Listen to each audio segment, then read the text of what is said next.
এটা হলো আমার লাইফের ফার্স্ট ব্লগ। আর এই ব্লগে আমরা যাব সিরাজগঞ্জ শিল্প ও বাণিজ্য মেলা দেখতে, যেটা কিনা সুন্দর, খুব সুন্দর, অনেক সুন্দর, চমৎকার, যেটা কিনা অন্যরা বলে। তো আজকে প্রমাণ হয়ে যাবে সিরাজগঞ্জ শিল্প ও বাণিজ্য মেলা আসলেই কতটা সুন্দর। তো সেটাই প্রমাণ করতে আমরা এখন যাচ্ছি সিরাজগঞ্জের উদ্দেশ্যে।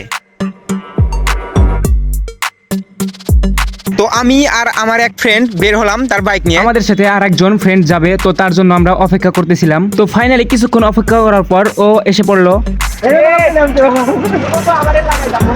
আমিও বুট পড়ছি, ও বুট পড়ছে। আমরা যাওয়ার পথে এখানেই কিছুক্ষণ মজা করলাম। এন্ড গাইস, একটু মজা করার পরে আমরা বাইকে তেল উঠাইলাম, দেন আমরা বাইকে উঠে রওনা দিলাম।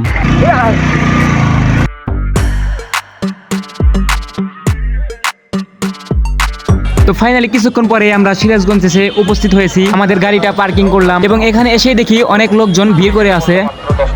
তো ফাইনালি আমরা ভিতরে ঢুকে পড়লাম। ভিতরে ঢোকার জন্য আমাদেরকে 10 টাকা করে টিকিট কাটতে হয়েছে, যেটা একটু আমার কাছে অবাক লাগলো। তো কি করা, ভিতরে তো ঢুকতেই হবে। এই মেলা ট্রাভেল করা শেষে আমি একটা 10-এর মধ্যে রেটিং দেবো, দেখবো কত দেওয়া যায়।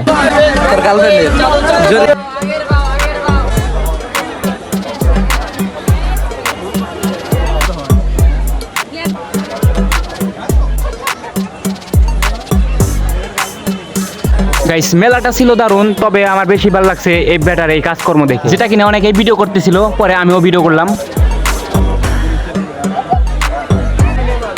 গাইস, মেলাটা যেখানে অনুষ্ঠিত হয়েছে এই জায়গাটা ছিল খুব ছোট এবং লোকজন ছিল অনেক বেশি, যার কারণে ভিডিও করতে প্লাস হাঁটাচলা করতে অনেক অসুবিধা হচ্ছিল। অনেক ঘোরাঘুরির পর গাইস এই দোকানটা আমার কাছে খুব ভালো লাগছে, কারণ লাইটিংটা জোস ছিল, দেখতে খুব সুন্দর লাগছিল, বাট মানুষজনের চাপ আরো বেশি ছিল।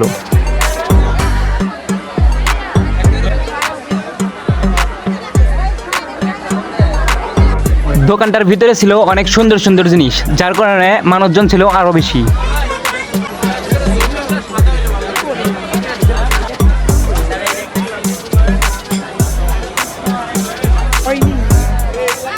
গাইস, ভাবতেও পারিনি এই মেলাতে এত কিছু থাকতে পারে।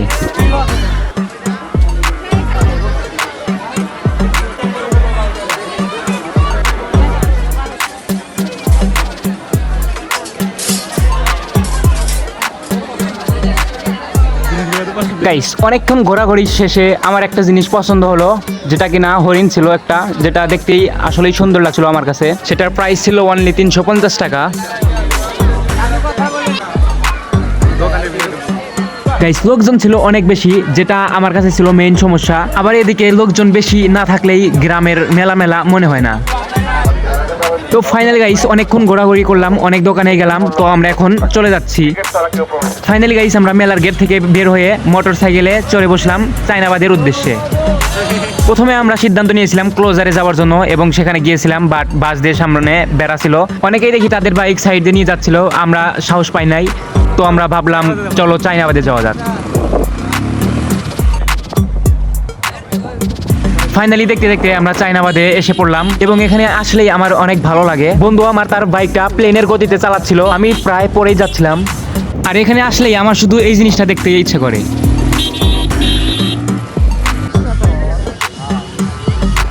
এখানে এসে দেখি অনেক টিকটকার, তারা তাদের ভিডিও শুটিং করতেছে। তো কিছুক্ষণ পরেই আমরা আমাদের বাইকটা থামানোর সিদ্ধান্ত নেই। এন্ড গাইস, এখানেও ছিল অনেক লোকজন। এখানে আসলে একটু মনটা ফ্রেশ হয়ে যায়। গাইস, কোনো একটা কারণে আমার চশমাটা পরে দুই হয়ে যায়, তো আমি জোড়া দেওয়ার চেষ্টা করছিলাম গ্লাসটা। এন্ড গাইস, এখানে এসে আমরা কিছু সিম্পল ভিডিও শুট নেই আমার, তো তারপরেই আমরা বাড়ির দিকে রওনা হই।